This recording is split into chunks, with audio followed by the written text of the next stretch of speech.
king notion and a deep concern for others. And so, yes, we must have personal responsibility, but we also must have public policy transformation. King refused to talk about the culture of power, which would allow some to suggest that by nature some people are predisposed to power. King wouldn't engage in that kind of language. He was always careful of the language he used.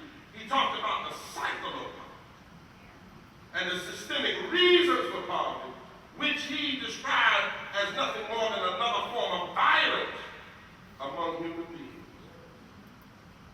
So within this beloved community, Martin King believed when he said why we can't wait, he was talking about why we can't wait to bring together the only coalition that has any hope of transforming America. And that is the coalition of blacks, working class whites, labor, and the poor, all joined together with a radical notion of democracy, which believes that life, liberty, and the pursuit of happiness can be afforded to everybody. Sometimes the danger is not what the other folk have done or are doing. The danger is that some of us have stopped believing.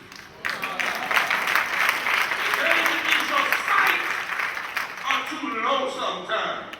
The danger is because the system has beat you over the head almost immediately when someone begins to talk to you about new ideas and new ways of radicalism and new ways of doing things. You say, but we tried that. But they tried to get rid of slavery for 250 years, but thank God they didn't stop just because it wasn't moved the first time.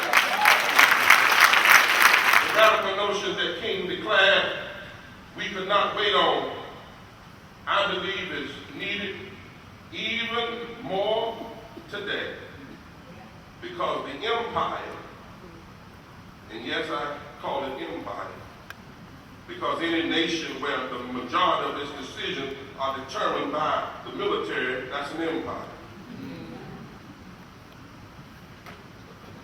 And we need his vision more than ever before, because the empire is more deceptive than ever, covering the disparities and the pain faced by everyday people. And if we're not careful, we can get caught up in the deception and lose our hope that things can change. We must have a movement that's not merely based on an election. I knew I wasn't going to get any questions to that, because you all think everything going to change if we just deal with this next election. But that's not how Dr. King thought. That's not how our foremothers and fathers thought.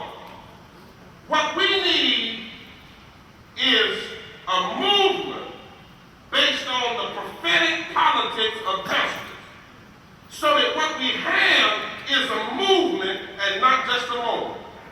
So the problem with just having elections, and they are important and we are engaged in, but the problem with just having elections or basing our hopes on elections is that without a movement of persistent people, politicians, even with their best intentions, become co-opted by the system. What happens if you don't have a movement? You don't have consistent organizing and consistent people sharing that's pushing all the time. Our politicians become committed to the politics of the moment rather than the sustainment of the movement. And they lose their radical usefulness slowly without the